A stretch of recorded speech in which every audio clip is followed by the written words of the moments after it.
All right. Welcome back to Editor Q&A. I'm Randy Surles. I got, just as a quick background, I got about 30 years in the military, mostly soft, Rangers and Green Beret. And then over the last 8 years, I've been working as an editor and a writer, a ghostwriter, and a book editor. And so I've helped a lot of people write their memoirs, write their nonfiction books and their fiction books. And Dan was one of my clients, and now is a pretty good friend of mine. So Dan, want to go ahead and introduce yourself, and then we'll introduce our guest. Yeah, absolutely. Thanks, Randy. So Dan Pace, I'm a retired Special Forces guy, and now I'm a writer. So was kind of moved to write by some of the things I saw overseas. Started putting some of it on the paper, and that's where I met Randy. Working together on that first project, and since then, really enjoyed writing and tried to kind of push forward with it as a career. But the reason we run this show is we really want to make sure that other people who are similarly moved to write, guys who get out and just want to tell their story but are not sure how to start, get the chance to do that. And we want to provide some best practices, worst practices, lessons learned, to help those people out. And so that's really why we're running this, and we've got one of those people today. So Randy, you want to do the intro with the guest? Yeah, man. So Dan Romero, and fortunately, I was able to work with Dan Pace way back in the day. Of course, spent time in the military, a little bit of conventional time, Army Alerts units, Marine Recon, and then got into special operations after an Afghanistan deployment. Reading a lot of Dan's writings, it kind of prompted me to want to write my experience, and that's kind of where I'm starting out at. Dan wrote his book. It's about the deployment that we did together, and I guess looking at putting the book together myself, but from my perspective. So same deployment, a lot of the same stuff, but significantly different, just based on position and that I held in the platoon and stuff. Yeah, I think a lot of people, I get this from a lot of, sorry about my background. I'm in my room. I just got my operation. It was my parents' bedroom, extra bedroom. So walls, whatever. I got a fan going on above me with the fan chain behind me. But a lot of people that I talk to who don't know much about the military are like confused about enlisted and officer perspectives and responsibilities. And all three of us know that, what you focus on as the senior enlisted guy for a mission and the platoon leader of the mission are completely different things on purpose, because you can't focus on everything. And so having a different perspective, I think that's really great idea. And I think we have a lot of enlisted guys writing books now, but I've never seen like the same event from two different points of view. To me, that's huge. Like one thing that's been really revealing about writing, and I think it wasn't obvious when I first started, I think it's probably not obvious to a lot of guys either, is that when you see a lot of these events, you really see it through a soda straw. I mean, the analogy I would use is like it's the old PBS 7 Bravos, right? Where you got this stupid monocular night vision, like right here, and all you can see is, 4-degree field of view that is green and fuzzy. And that's like every firefight or every event I was ever in. The second I talk about it with somebody else, I realize how differently we saw the same exact experience. And when you start writing it down and then you have somebody else review it, that becomes immediately apparent. Guys are like, that's not what I remember about that. Like, were we there? Were we at the same event? You're like, well, yeah, you were. It's just the way your brain works under stress is it's really going to prioritize what it thinks is absolutely important. You're going to try and maintain SA, but a lot of times you're really just seeing what you see on your sites. And when you start kind of compiling those points of view, you get a more holistic look. And so I think there's a huge value in as many people as possible really writing down their firsthand accounts of what they saw, in combat or in the military or whatever, so that in the future people can actually take these and kind of triangulate truth out of them, or at least as much truth as you can gain. So yeah, I think the project's awesome. And when you first said you wanted to do it, Dan, the first thing I thought was like, well, we got to get you on. We got to get you starting to talk with Randy, because a lot of his initial shaping questions are what kind of, I guess, drove my book to be at least as good as it got. And that's been super helpful, because it's hard to start when you haven't done it before. And I thought getting talking would be an awesome chance. Yeah, no, and I think it's awesome being able to do this. I really appreciate you having me on, Randy. I think it's awesome, and just working with Dan on his book, helping him out, and just remembering certain things, but also looking at it I go back to the perspective what we were talking about earlier. If you're in a position, say you're a 50 cal gunner, and you're focused on fighting that fight. But then if you have another guy that's a leader and he's focused on, say, that entire platoon, he sees a lot more, gathers a lot more, put it together, be able to go out and do stuff. Plus, we also had, you get into stuff like economy of force, and now you have the platoon that's split up. Half of it goes out, half stays back in, just so you don't wear people down. So you get completely different experiences out of that. But being able to put it together, work with somebody that's actually written a book and about that specific deployment, and then coming from my perspective saying, hey, man, here's what I want to do, and just do this dump on it and start saying, okay, here's what I want to write about. And how and where do I start? Because Dan started at a very different place than where I started. And then how we met up, basically I came into the platoon, put it together, and then start writing. So, I could start with like my initial questions that I talk with clients. If you want me to start there, Dan, or do you have specific questions you want to ask me or Dan? You probably already asked them all to Dan already, but what do you think? Well, I guess part of it too is the audience and what helps them out as well, because it's not just about me. But maybe you start from how you deal with clients, and start asking the questions and go from there. Because it's it's a learning experience on my part. Sure. And then I think it'd be great if we do that. All right, sure. So we've talked about Dan. Well, we'll call Dan P. Danny O. Is Danny and we've talked about audience before, and the first time I talked about audience, Dan wasn't a big believer. I wouldn't say he was a big believer, but he was more sus about the whole thing. He's like, it's for everybody. Everyone will like this. So the audience is really important, because you can write the same book from different perspectives and have directed at a different audience. I mean, it's obvious when you give examples, and you're like, hey, I'm going to tell this story and it's going to be PG because I'm going to talk about it in front of my kids. If you're just going to tell a story to your family, and then there's another story which has a little bit of more selective scenes that were kept out of when the kids went to bed. After the big kids went to bed, you're like, let me tell you the rest of that story.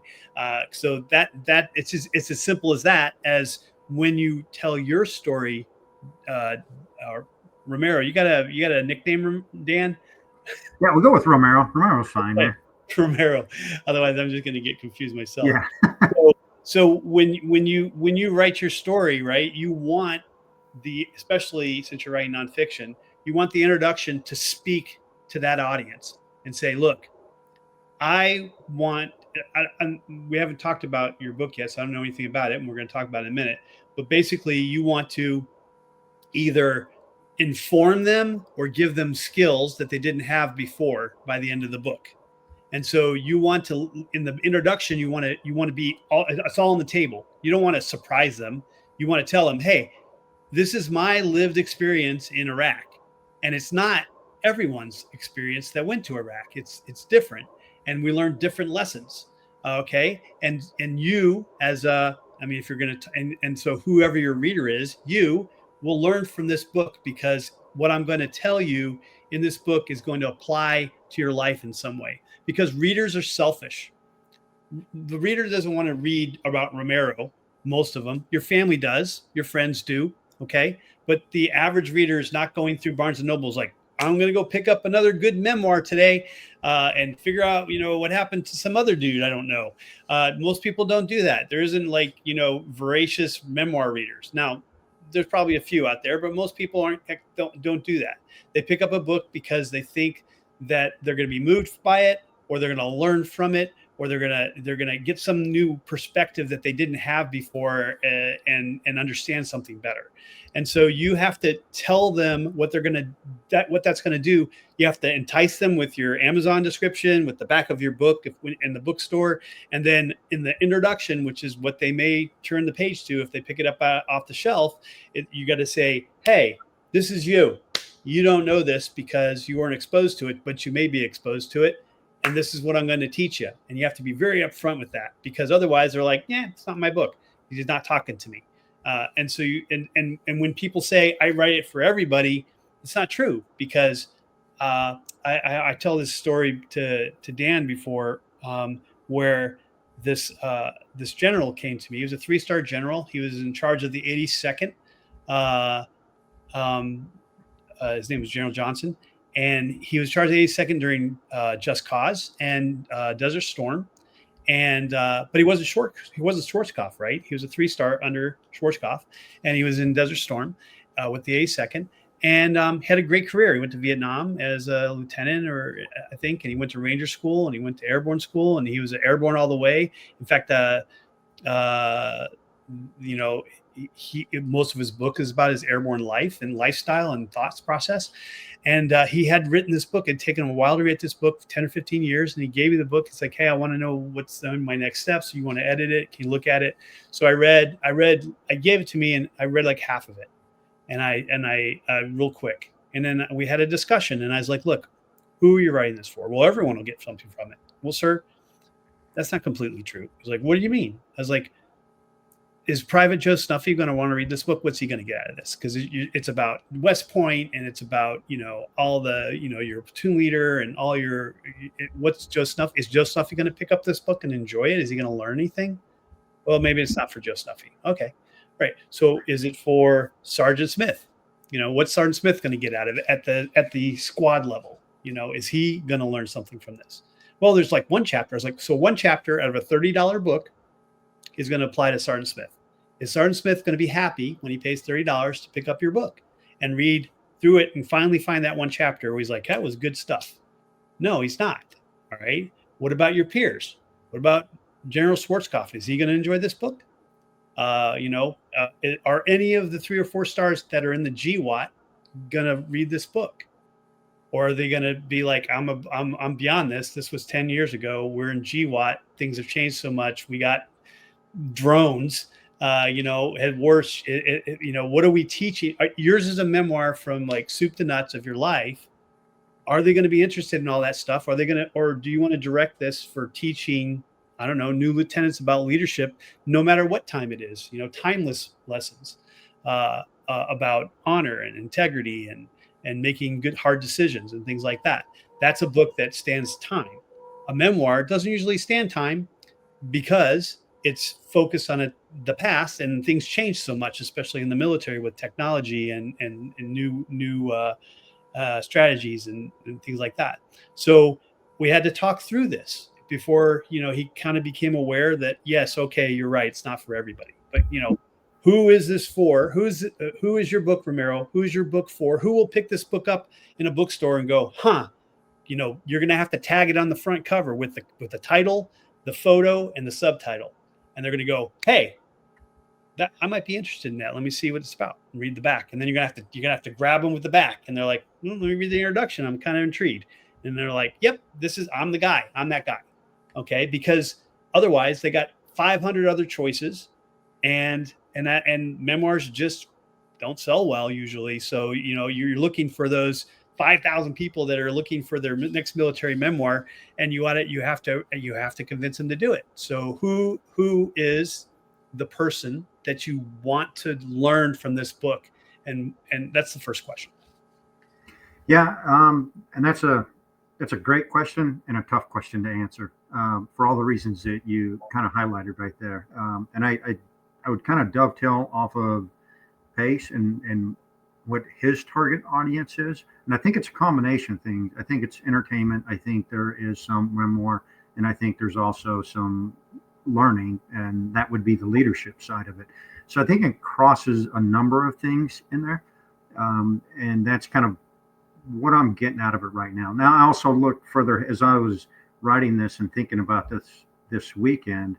I looked at it and said, okay, if I'm going to get into a leadership book and teach somebody, whether it's a private, a sergeant, say sergeant first class, a lieutenant, or even captains and stuff, then I think that would be a second book, and it would dovetail off of this book and saying, okay, hey, here's my experiences, and here's how the deployment went.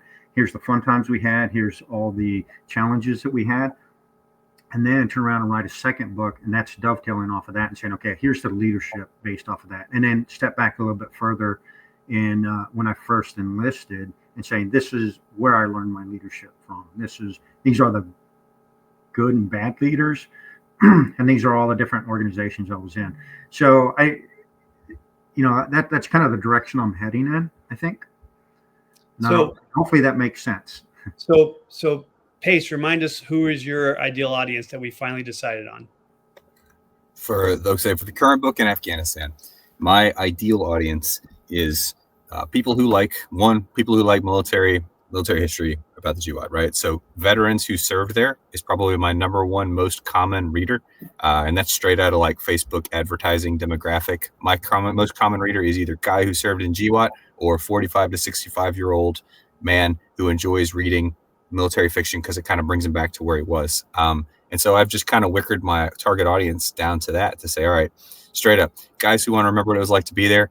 To a lesser degree, guys who want to know what it's like because they're about to go there. So I would say like the younger audience, like either lieutenants and NCOs who are going to kind of step into that world and get ready to do it.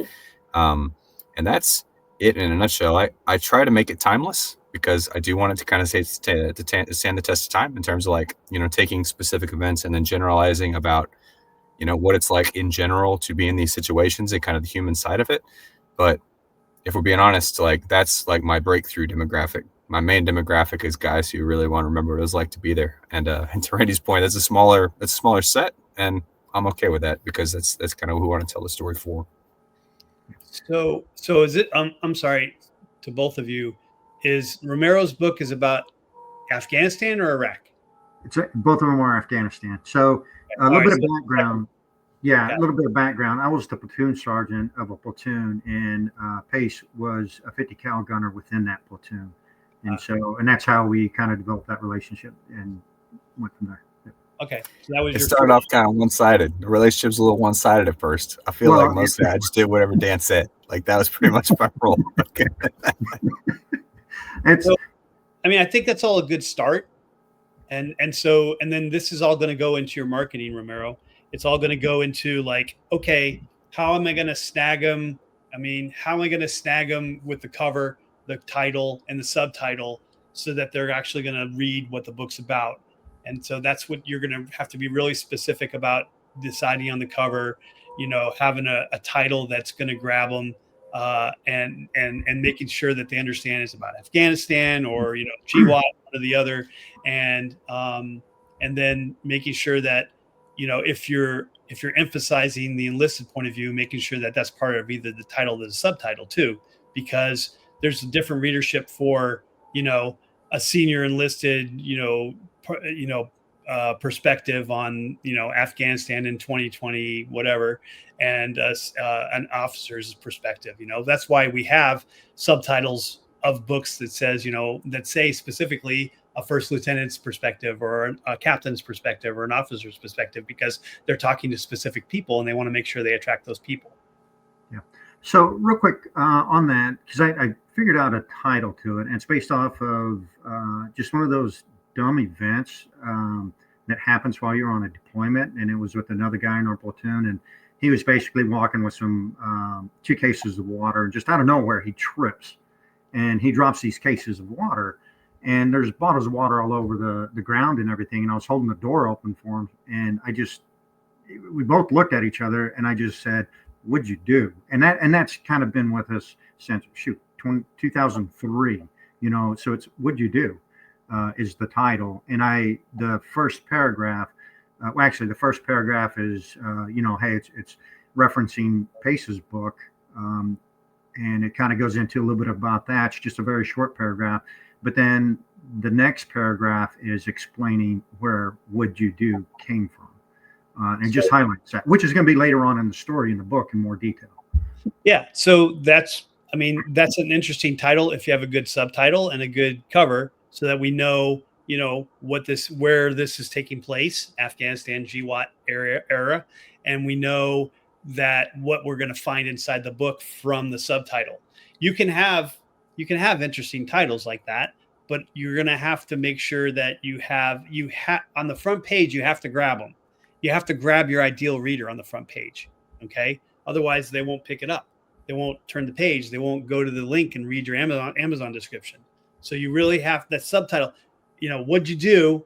And then a service member's, anecdotes from Afghanistan 2024 from, something like that, so that we know that's where you're going to find. You're talking about people who love who love the Afghan war, who are veterans of GWOT. Okay, so you got to show that this is a veteran GWOT book. And also you're talking about people who just like to read, stories, older men who like to read memoirs about the military. That's fine. But you have to be very clear about that on the cover, just so you can attract your ideal reader. Okay, so a little bit more detail on that then. The title of the book, Would You Do? And then I guess as far as the subtitle, and what I'm hearing about the subtitle and that initial entry is that's your elevator pitch. That's what's selling you on the book right there. So I'm trying to capture that, put it together. I want to turn on a light real quick because I look like daylight savings time. Lights went out and then it's all dark. It's okay. All right, man, I'm back. All right, but the book name, What Did You Do? Or What'd You Do? And it's a parallel to It'll Buff Out, which is Pace's book. That's the title of his book. And it's Warren Shenanigans with 10th Mountain Division in Afghanistan. And then a platoon sergeant's perspective from 2003 to 2004. And then it lists the 2 fire bases that we worked out of, which was Firebase Skin and Organee. And then it lists, again, the book It'll Buff Out by Daniel Pace. Yeah, I think some of that I'll have to look at it when it's all finished and make sure that you got a good cover. But that sounds like a good way forward. Okay. So usually the next thing after we identify the audience is we ask, why are you writing this book? I don't like these questions. Now, why am I writing this book? I've always, I would have to say since about 2020, I've kind of started moving towards helping, mentoring kids out. And I started really looking at leadership, just helping them out and being able to put things together for them and push them in a direction, a good direction. So they don't really get it these days. And then I started looking at writing a leadership book. Actually, I had a program that I wanted to do with machining here in a local area, help them out. That didn't really work out too well, especially with COVID hitting and everything. And so now do I put it into a book? And then it kind of, when Pace started coming out with his book and we started reviewing it and talking about different things, I'm like, man, why don't I just dovetail off of this and write a book and then get into the leadership perspective? And so, yeah, that's kind of where I'm at, why I'm writing the book, why I want to write the book. Pace and I talked about this a little bit. I think it's just pretty cool. I think it's unique in that how many books do you see off of the same, say, deployment, same event, but 2 completely different perspectives. And I just think I thought it would be a really cool idea to do something like that. Yeah, I think good comp titles for this are, you know what comp titles are? Yeah. So a good comparison title to look at is all the books that are written about Black Hawk Down, because you have the big book that was kind of omniscient. It was, everything, different points of view from all different, mostly the leaders and a couple of the soldiers that were doing specific things. But then you have the helicopter POW, wrote his own book. You have the Ranger who became a country star. I forget his name, but he wrote a book about his time in during Somalia. You have probably about 6 memoirs from different perspectives. So reading a couple of those and seeing what differences they bring to the table and kind of, getting some ideas from them, that might be something that might help you as well. That's the only one. That's probably the best example I can think of. Something written from multiple perspectives right now, because the only other thing is that I've read and I've been researching it lately is the Operation Eagle Claw, which obviously failed. But that my dad worked for the company that Ross Perot's company. He had some people down there, so I was really interested in that when it happened.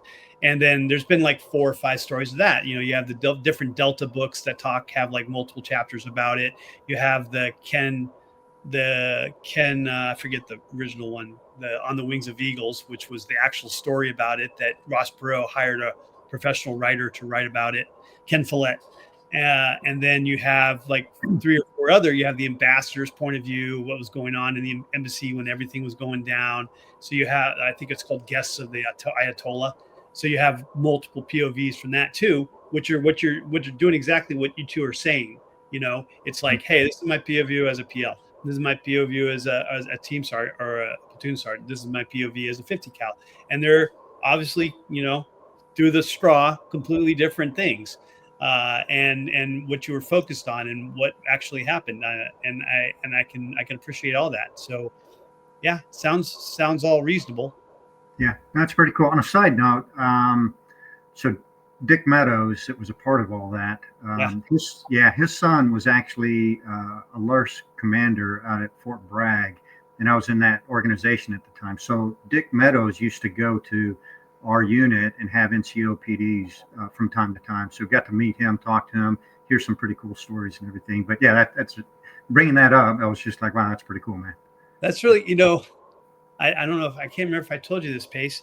I was researching writing like an alternate ending to Operation Eagle Claw, like what happened if they decided to go in with not enough helicopters and stuff.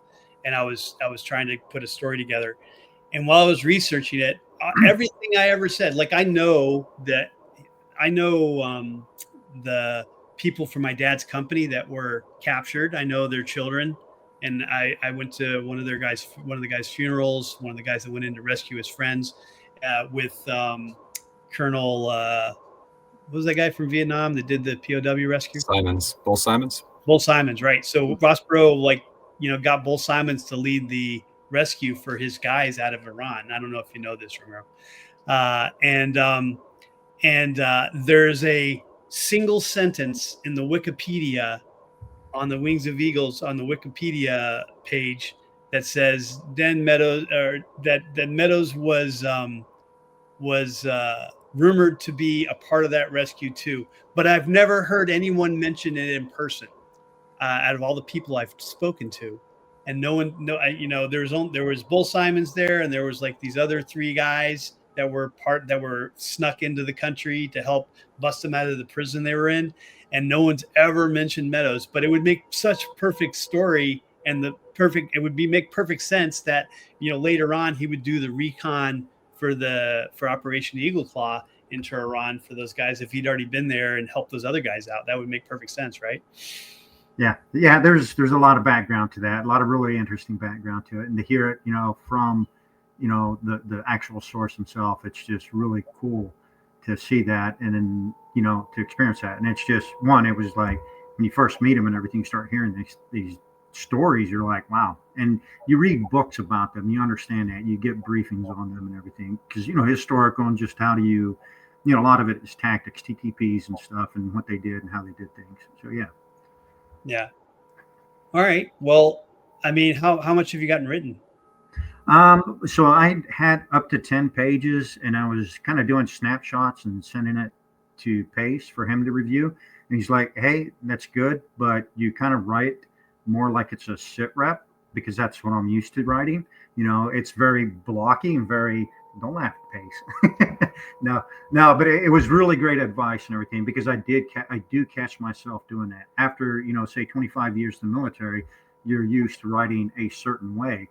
Your audience is a commander. Your audience are other people that want information, and they don't want to have to read this, you know, really entertaining story. They want information. It's, you know, confirm or deny, and hey, what exactly was in there? Provide the details and everything. And so that's where I'm at right now, is trying to transition out of that mindset, that habit of writing that way. It's informative, and I put detail in it, but it's not something a reader would pick up and say, oh yeah, this is interesting, let's keep reading. It's a sit rep, as Pace had put it. So go ahead, Dan. Go ahead. I think this is a super common, I guess you could say, problem with transitioning from military to civilian writing, right? It's that I've got to get brevity out of my system. I've got to stop thinking about things as clipped comments. I've got to take shared context and take that out of my system. This whole idea that, well, I don't need to say all that because it's implied. Like when I tell you what happened, you know, in a sit rep, both parties know almost exactly what I'm talking about. And really, you're just giving them this little tiny nugget of information in which this giant boulder of context is already there. Like, you're not talking about units, you're not talking about, nobody gives a fuck if it was cold outside or if it was hot or if it smelled like this or that. But all that same shit is what I think guys fail to realize is necessary to translate what's in your head to a reader. And so a reader doesn't know if it was dusty or if it was hot, or not even just that, but what did it feel like when it was dusty and hot? Like, man, I was super irritable because my sinuses were just dripping gray dirt, because I don't know why. There's something about Afghanistan that makes me snot up and drip gray dirt all the time. But that's the kind of stuff you would never describe if you were talking about the scene. You would never write it in like a large scale military history book, and you would never write it in a sit rep. But there's this in between space that we're talking about, which is really trying to write a narrative that you gotta like put the reader into your shoes and like make him feel like you were there. But I think that is something that all of us, the second we get out of the military, just fail to do at first. Like, I will write a bunch of stuff down. Here's all the stuff that happened. It's cool. My buddy's like, yep, I was there. That's what happened. Reader's like, what? Either I don't know what you're talking about, or why would I care about that? Okay, a bunch of guys got shot back and forth, bam, bam. All right, what? I mean, that should be 10 pages, but you made it a paragraph. And that's not just you, man. That is me. That was me coming out and doing the same thing. That is, I think, all of us, because you have to untrain so many of those habits that, you spent 20, 25 years like refining. And that's where this is really helpful, because being able to have somebody to basically go back to and say, hey, take a look at this. They can look at it and say, yeah, you know what? The writing's okay. You're saying everything that you want to say. However, you're not painting that picture, and you need to paint that picture, because even though that, it's kind of like teaching somebody, you're really experiencing something and you're teaching somebody that's never done it before. You have everything in your head. It's wrapped up in your head. It's really easy. It's really understandable. There's no questions about it, but you oftentimes you forget that, hey, that person you're teaching has absolutely no reference point, no clue. And you kind of have to step back at that level and say, you present that picture and you go back to the very, very basics of everything. And I think that's what my struggle right now in putting that down and painting that picture. Not too much detail. And the next thing you know, you have, 20 pages worth of one little incident. It's, and kind of narrowing it down and saying, okay, hey, here's what I want to do. Make it interesting, make it clear, and make it make sense. So one of the other things, those are all good points. One of the other things that military guys coming out of the military don't do very well is they tend to tell rather than show. Yeah.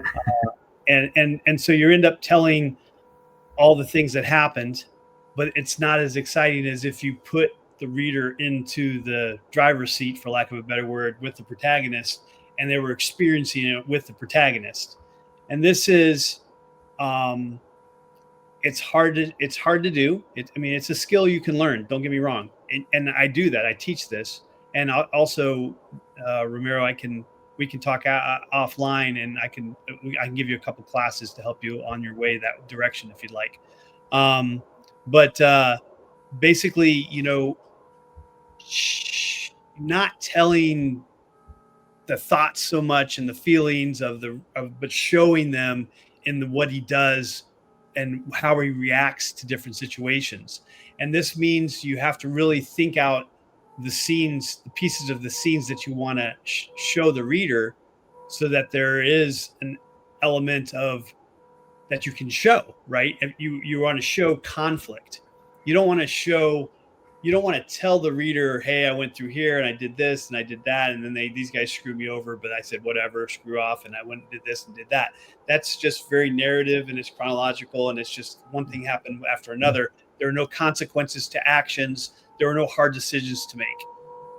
The best memoirs break the memoir down into scenes or chapters where the author, the narrator, is making hard decisions. It's the hard decisions in his life that define his character to the reader, and show the reader what's important to you, the narrator, the author.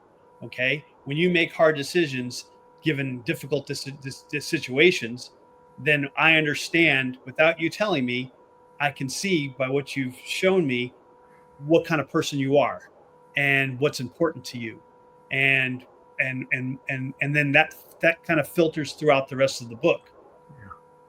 So I like how you explain that. and it's very helpful. I start the book out me being in Iraq. I started out in Iraq with the LURS team, and nothing was going on at the time. It was before the surge, before all the fighting and everything. And it was shortly after forces pushed through Iraq. I ended up in Mosul.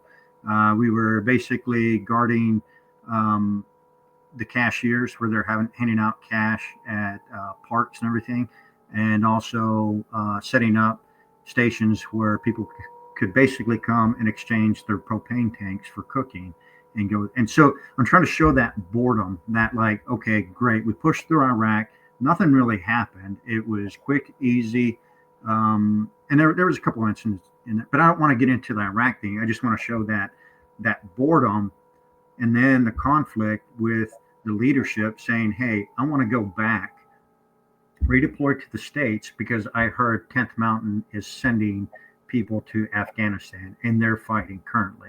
And so that conflict is working with the first sergeant and saying, okay, because you have to, in the military, you have to justify everything. You can justify it. Sometimes it needs a little bit more justification than other times. And I'm kind of going through that. And all of a sudden, it's like that light comes on. And I realized the concern of that first sergeant saying, okay, hey, I got a ton of people that want to go back to the States. Heck, even I want to go back to the States. Why do I need to send you back to the States? And the light clicked on for me. And it's like, I got it now. I want to go back, not to go back to the States, but because I want to jump on to another organization and immediately deploy to Afghanistan. And then once I said that, it resolves that conflict. And then I automatically jump back to, hey, I'm back in Fort Drum. So I left it off like, hey, I figured out how to get my way back to the States. And then, bam, I'm in Fort Drum. And then there's conflict within that. Things are going well, things are going straight, but then they kind of take a turn for the worse for a lot of different reasons that we can get into. But I'm trying to build that up, all the conflict, resolving the conflict, and then next thing you know, eventually I end up as the platoon sergeant for that specific platoon. So let's take that. Dan, go ahead. Yes, Just a quick one, because when you're saying this, what I hear is, like, when I hear it kind of painted in my head, I'm like, all right, so going into this Iraq scene, you're like this Marine recon dude, like, let's say a very squared away and aggressive person in like military context, right? You're young, you want to get into the war just kicked off in all these different theaters. I want to go kill a bunch of motherfuckers. I want to go kill some people. This is who I am identifying to. And then fast forward, you get there and you're like, what the fuck am I doing right now? I'm sitting here handing out stupid shit. I'm pulling security. I don't care about any of this stuff I'm doing. Meanwhile, over there's this war. I think this is a theme that a lot of soldiers and a lot of people can empathize with, is like, I signed up to do this thing. I've been practicing to do this thing. I get over here, I'm like, what am I doing right now? And everywhere around you, it looks like there's people doing awesome shit and you're doing none of it. And so if you painted the scene into all of the context building up to this hotness, like invasion's happening, everything's going awesome, and I'm stuck here. And you're like, the frustration, right? If you could paint that frustration and obstacle in the way to get here and jump into the next thing, like, to me, that's a really engaging story the way you just told it right there. And I didn't get some of that when I was first reading it. And so that context helps kind of understand where you're coming from. But that's all I had, Randy. No, you're right. It's kind of flat in there. And I'm trying to figure out how to extract that and put that into where it is something that somebody's interested in, but not get so much into the story of Iraq, because the bulk of the story, the real story, is Afghanistan. The intro, the prelude to that is, hey, how did I end up in Afghanistan? What did I do? What were the steps that I've taken?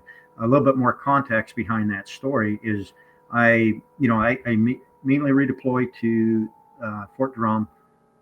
I seek out 187. I get a letter of, I actually talked to a battalion sergeant major to get the letter released so I can go to this unit, get orders and everything. And I talked to the sergeant major. The sergeant major puts me as the AT platoon, anti-tank platoon sergeant. And I'm thinking, man, I want to be a line platoon sergeant. I want to go out there, get on the ground, go fight. Kind of like Pace was saying. And then here I am with vehicles and heavy weapons and supporting. And then, oh, by the way, the whole unit, the brigade and everybody goes on leave, and I'm stuck there and I don't have orders. So I fight my way into pre-deployment. I get all my, you do all your medical, dental, vision, everything you're supposed to be doing for pre-deployment, get all that knocked out. And then I decided to take a little bit of leave because I've been deployed to Iraq the whole time. I had a few days in there, and then the unit comes back, 187 comes back, and then they deploy. And then I get a phone call from the brigade sergeant major, and he's ripping me a new asshole, just ripping me about how I'm not doing my job. And, I went and asked them for a job so I could deploy with them. I try to speak. He tells me to shut up. And then I turn around, let him speak. And then he asked me if I have any questions. Rhetorical question. I wasn't supposed to have any questions, but I turned around and said, "Hey, Sergeant Major, everything that you told me to do is already done. The one thing I can't do is I can't go to your unit because I have no orders." And everybody was on leave, no orders. And so he's like, "Well, you're a fine young American. Come on down. We'll get you orders." Switches just like that, And then I get the orders. Everything's looking good again. And then next thing you know, another E7 senior to me comes in, and the battalion sergeant major, because I didn't do my job, what he saw, his perspective, he's like, "Well, I'm going to put this other guy in charge of that platoon." And then now I'm left going to Afghanistan, and I'm sitting in a talk in Kandahar with all the rear D, PT belts, all the ceiling, all the stuff that you just don't want to do. I'm stuck there. And then, we had the first KIAs, watching the bodies come in and do, seeing that part. And then next thing you know, that platoon sergeant that took over the platoon, he ended up getting injured. And then that night I, ended up flying to Firebase Skin and took over the platoon. And that's where the real story begins. I mean, I say the real story begins, but the story begins, I guess, coming out of Iraq. So I got a couple things. One, I don't hear any hard decisions. Like what it sounds like everything you just told me was an easy decision. I want to get out of Iraq. I want to go to war in Afghanistan. I got out of Iraq. I got to war. There were some obstacles. Obviously, they're on leave. They couldn't do the paperwork. The sergeant major yelled at me, but then I explained it to him, and I got my orders, and I went to Afghanistan. But what makes compelling stories, and all of this is really interesting to me and to Dan, to Pace, because we've lived it, and we're sitting around with some beers and going, "Yeah, I've been there," and we get it, right? But when you want to tell this story, you want to show the other side of the coin. Like, all right, you said, "I want to go to Iraq so I can jump on board and go on with this other unit." So you're not supporting the unit, right? So this is it's a difficult decision, right? Because if you say that out loud, depending on who you say it to, now you're a traitor to the unit, right? Exactly. Yeah. And so, but you have to make that clear, because that's not clear to the average person reading this. You have to say, do I speak my mind about what I really want to do? It's like, why should I send you over anyone else? Why should everyone wants to go home? I want to go home. Why should I send you? You have to make it clear that your decision to speak up could have gone the wrong way easily. Because if you talk to the wrong person, they're like, "You're a traitor. You're never going back. You're the last person in. You're the last person out. I don't care when you get back." And I've being a Ranger, having gone into the Green Berets from the Rangers, I was treated like a turd. When I said, "Hey, I'm going to go to try out for the Green Berets," like, "What? You're giving up the Ranger life? What? You're going to be in the NBC room." And the NBC room might sound like a dream job for some people, but it was not a dream job for me. And you're punished for it, right? Right. That's right. Yeah. So you'll be able to work out and you do your own workouts and stuff, but you're no longer, part of the Rangers. Even though you're tabbed, you're down in the NBC room. That's why these are hard decisions that you need to make clear why it's a hard decision. Like, it could go the exact opposite direction. You could not get what you want.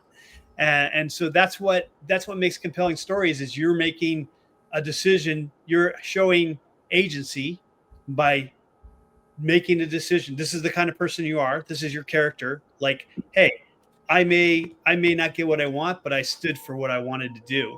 And it wasn't the best thing for my unit, for this unit. Well, this unit's not doing anything, but I could make a difference in the other unit. And so that's worth it to me. Plus I want the adventure. You can throw that in too. Obviously that's part of it. Right.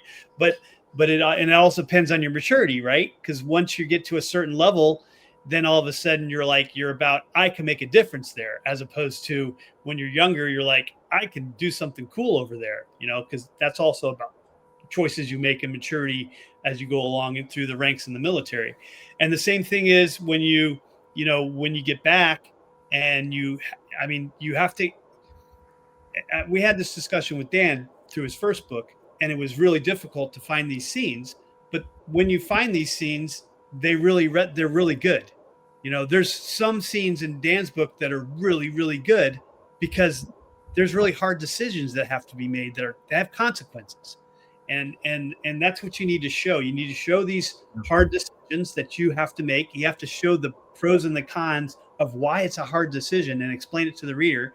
And then you have to show the consequences of this. Like, for instance, when you left your unit, did anyone think you were a dirtbag because you're leaving your unit, or were they all like, you're so lucky, Well, yeah, and it's a combination, really. I mean, if you look at stuff like that, it's a combination, because some of them are, yeah, you're so lucky, but some of them are like, hey, why do you get to leave and I have to stay? But then, the thing is following through and saying, okay, I am going to stay true to what my decision was, to go back to get in with another unit, immediately deploy to Afghanistan.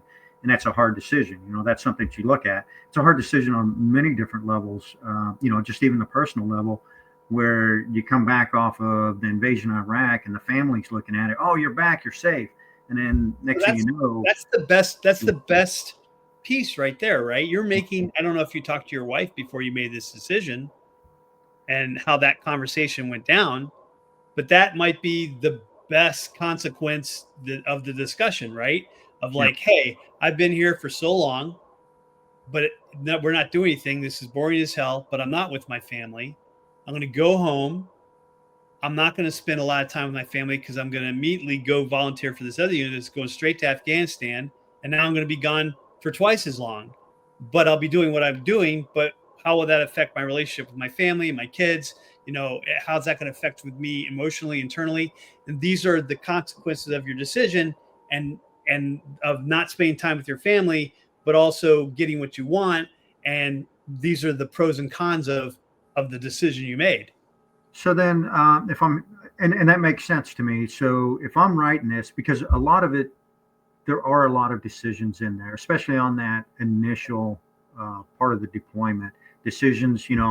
One, we had the first KIAs came from the scout platoon. My background, I look at it and say, okay, hey, my background is Marine Recon, Army Lurst units, been through all these different schools and everything, all these different trainings, did everything. When it comes to reconnaissance, I did everything reconnaissance. And then I looked at it and I wanted to approach the first sergeant HHC, which I was assigned to. That's where the scout platoon is in. So I approached him saying, hey, look, I've got all this background. I know how to utilize them. I know. And that's one of those things I look at it and say, okay, decisions, those tough decisions, trying to get myself into a platoon sergeant. Why is that a tough decision for you? What's the other option? Well, the other option is really, there was three options at the time. One, look at the scout platoon, trying to take that over. The other option was stay in HHC there in Kandahar and just be basically a chogi boy and wait till something happens. Or the next harder decision was saying, okay, I'm going to go to another unit within 10th Mountain that's here in Afghanistan and shop around for a job, which again, that puts me in another point of, hey, now you're a traitor to the unit. Now you're going out there and shopping. You're the one that screwed up, is the perception from the leadership when they didn't fully understand everything. So that was the three things that was the three. So what I hear is three choices that were all more or less beneficial to you. I mean, one choice you could have done nothing, which is not really a choice because you wanted to do something. Right. So you had three choices, but you didn't. It didn't come. What your choice, your decision was: do I speak up or not? And the problem is, if you don't speak up, you don't get what you want, and you're not benefiting the military as good as you could. And if you do speak up, you might get what you want, and you're going to be a bigger benefit to the military. So it's not an evenly balanced decision. This is not a very good example of a hard decision because everything's positive is on one side and everything negative is on the other side. So you're looking for places, or you're looking for things that are more balanced or ways you can balance it. And this is why I say people, when I talk about these decisions, they talk about combat decisions. I was in combat. I had to decide to send this guy or to send that guy. It's like, did you really? You were fighting in combat. You were making decisions and solving problems as fast as you could, as fast as they fell in your lap. These weren't decisions that you were consciously making. You as a leader were making decisions because you knew tactics and you knew strategy and you knew the capabilities of your men and you did that. Okay. Most of the, when I help people write memoirs with combat scenes in them, I'm like, the combat scenes, the decisions usually come before or after the combat, because during combat decisions, sometimes there's significant ones that you consciously made and it affects the outcome. But most of the time the combat happens and it happens to you and you're reacting to it as fast as you can. Whether I get into combat or not is a super big decision. Like, do I take them now because I don't have all my guys here and I could have some friendly fire, but if I don't, then we're going to be at a disadvantage. That's a hard decision, and there's consequences to that decision. And then there's the afterwards, where you're rounding up the POWs and you're trying to figure out what they're doing and what we're going to do with them, and do we have enough food and water until someone comes and resupplies us, and all of that, and how you're going to manage that. That's also a hard decision. But the combat decisions are not really, they're life or death, both sides, and they're usually made spur of the moment, reacting to something. And I don't really see those as character.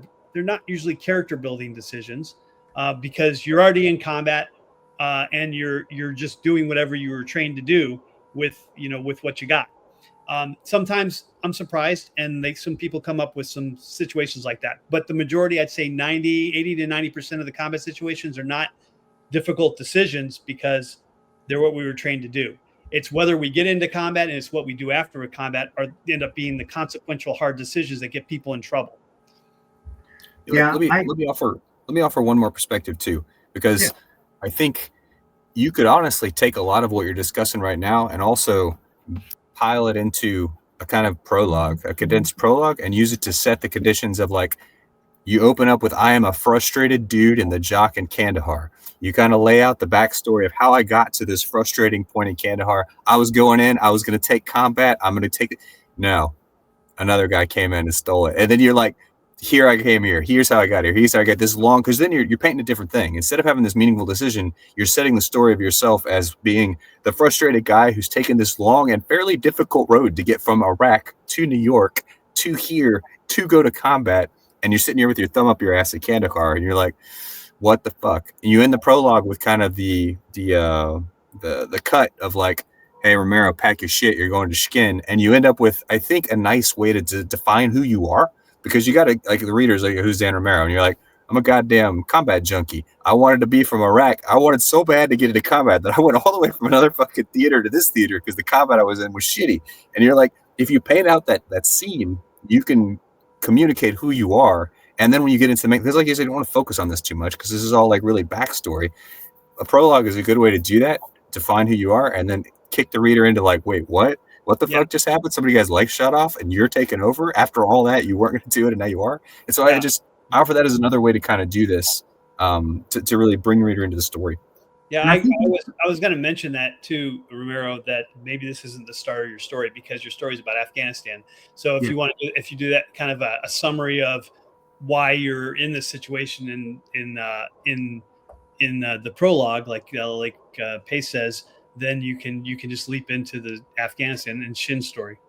Yeah, and I think that's exactly what I was trying to do, was capture that, do that prologue, and actually set the conditions for it, and say, hey, look, this is instead of jumping straight into Afghanistan as the AT platoon sergeant, there's a bit of a backstory to it, an interesting one to me, and showing, it's that decision making process and going through that frustration, still pushing through to get what you want.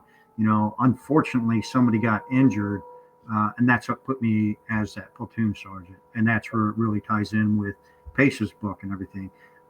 But that it is a prologue, I think, that I'm trying to write. And I think Pace put it really well in what I'm trying to capture there, put it together, have that intro. And then now here's the story. Once I get my feet on the ground at Shkin, that's when it really starts. That's when it really kicks off. And that's where a lot of the decision making, and, Pace mentioned the whole contact junkie. That's a pretty interesting story how that came out. But I want to get to those points and be able to say, hey, here's where I'm at. And one of the things that, Pace, you want to kind of open that up a little bit, and I'll explain where I was with the contact junkie, but I guess set that scene. Yeah. To me, it's walking backwards from point of frustration and then to like what your expectations were when you went into Iraq. Can I think be a nice lead into that? Like Force Recon dude, switched to the Army. The GWOT's been going on for 2 years at this point, and it's not immediately obvious to people looking back on the GWOT that lasted like 20 fucking years that during those first 2 years, enormous internal pressure to get to combat. Like I don't know about you guys, but I was like, when am I going to combat? How have I not been to war yet? It's been like 6 months and I haven't been to this war. It's crazy. And that kind of crazy, it's going to be over in like 6 months. Yeah. but that crazy making feeling is something I think people absolutely can relate to. Like you got this anticipation. Everybody's been going, I'm missing this shit. I switched services and you're in this stupid jock. And then you paint out the scene on Kandahar, which is the dumbest like purgatory hellhole ever. It's dusty. I sit here, I eat 3 meals a day and I shit in a fucking porta shitter and it's awful. And I think if you use that as the juxtaposition of like all the work you did to get to this point and how fucking much you want to go, get over to combat and kill people, and you're like, what am I doing right now? Like, to me, that's a frustration people get. Yeah. But so it is that right there. It is pushing in there and then getting into that and taking over the platoon, and then that's the bulk of the story. All the leadership decisions, the challenges, and everything. Dealing with taking over a platoon. The sergeant major not really appreciate me very much because of what happened with the orders and everything, but then actually building a really good relationship with him. And, we got along great, and I could sit and talk to him at any point in time. The platoon, well, there's a lot of guys in the battalion that did not like him because he was a very straightforward, hey, look, I want to save lives. He's very, when it comes to TTPs, he was on it. And if you didn't follow it, then he was on your ass. And that's one of the things that I had to talk with him because he came up and said, hey, I'm going to go for a ride. I'm going to go on this ride with your platoon. I'm like, all right, great. Did that in a meeting, S3 meeting when we got tasked out. And then afterwards, I was like, hey, Sergeant Major, can we sit and talk for a second? And he's like, yeah. And I'm like, hey, if you see something wrong going on in the platoon, come to me. And he's like, well, what do you mean? I'm like, come let me know because I'm the one that's fucked up. It's not them. If they're doing wrong, it's me. So come to me and let me fix it. If you go to them, then that presents a conflict. Who do I listen to? The battalion sergeant major or the platoon sergeant? And it's always going to be the battalion sergeant major. And that creates this unit. But just the fact that, going up to that battalion sergeant major and saying, put my foot down and say, hey, look, I'm the platoon sergeant. Chain of command, chain of concern works 2 ways, up and down. So if you're going to bring it down, go through me. Chew my ass out, let me fix it. And then it went from there, and then we kind of built it up there. And we had a really good relationship. I could go to him with anything. And I think it's those decisions, that conflict. It's that, hey, working through these things, because you're right. A firefight, you react to contact. That's what you're trained to do. But it's also these other instances, many of them in there, that it's like, okay, hey, you're presented with something. It's like, how do you overcome that? How do you turn around and say, okay, hey, I'm going to go up to a sergeant major, battalion sergeant major, and say, hey, bud, back off, come to me, versus going to the guys and everything. So it's that type of stuff that I want to cover. Okay. Well, I think we're at our hour, but hey, I'm going to give you my contact information after this, Dan, and okay. we'll get on a couple calls, and maybe I'll help you out a little bit there with that too. I guess we could ask anyone who's watching if anyone has any questions, which we have very few so far, but we got 3 viewers. That's not bad for a live. But no, man, that whole conflict you just described to me is like that. That's the first chapter. You're establishing who Sergeant Major Watson is as a character. He's recurring through the book. Your interactions with him are going to be recurring through the book. And again, everyone can understand walking into a new job, having a boss that breathes down everybody's neck and is notorious for it. And your initial decision, like, do I stop this shit now? Do I have this confrontation up front, or is this guy just going to ride my ass and bypass me for the next 9 months? And you're like, that moment of like tension and what you've heard of, and like, God damn it, here we go. And now, I mean, people get that. I think that's very approachable and very engaging. You need to present it. That's a really good hard decision, like we were talking about. Having to confront, because now you have to have a relationship with that guy every day for the rest of your deployment. So if he's pissed off because you talk back to him, that's going to be bad, right? But if he actually understands what you're saying and does what you asked him to do, then life will be better.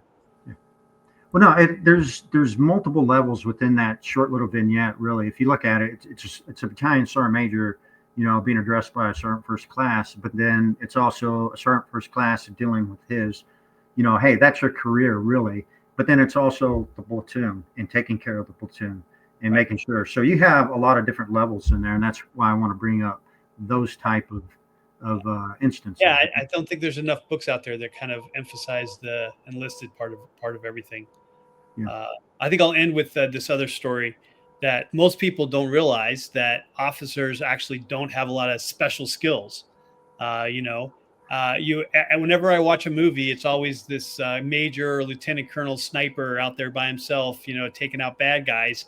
But he's an Army guy, and I'm like, how many officers actually go to sniper school? I mean, I went to 2 different sniper schools and didn't see any officers there. Why? Because why would we send them to sniper school? They only serve on, operational teams for a couple of years and then they're gone. It makes no sense. And I had one of my clients wanted me to put a PJ lieutenant colonel in charge of a Ranger composite Ranger SEAL team infiltrating Syria. And I was like, no.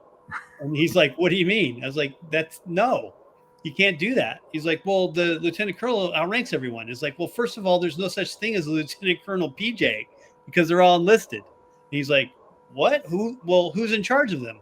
Probably a lieutenant colonel, but he's not a PJ. He doesn't go on missions. He didn't go through the training because it's 2 years of training. No officer's got time to go to 2 years of training unless they're in the Q course. And then he's like, that makes no sense. He's like, well, that's why I'm here to tell you that that's not the way stuff works. There's no such thing as lieutenant colonel PJ. That's operational. And then also no Ranger or SEAL person would ever allow his men to be put in charge by a PJ because they don't have the operational experience. He went to Ranger school. It's like, no, stop. And they just don't realize what the enlisted, the difference in the jobs. They don't understand it. So I think there needs to be more books about that, and I think this will be a good step in the right direction. Good deal. Yeah, no, this has been it's been great. I really appreciate both perspectives and everything, putting this together. It's very helpful, and I just need to start cranking away. We can bring you back when you're further along. Got more questions, or maybe I'll take a look at what you got, and we can make a list of all the points of interest and kind of talk about that too. No, absolutely. I put it what I'm writing on Google Docs, and I put a share to Pace. And if you want the same thing, I can share it with you, and you can kind of go through it, read it, and see what your thoughts are. But yeah, as I go along this book, absolutely, I'd love to come back on, and I think that'd be great. Yeah. All right, let's talk. We'll talk offline on that. All right, bye everyone. Till next week, and at our new time, 5 o'clock Eastern, 4 o'clock Central. A pleasure as always. Thanks for coming on, Dan. Good talking to you, Randy. Yeah, absolutely, man. All right. Okay.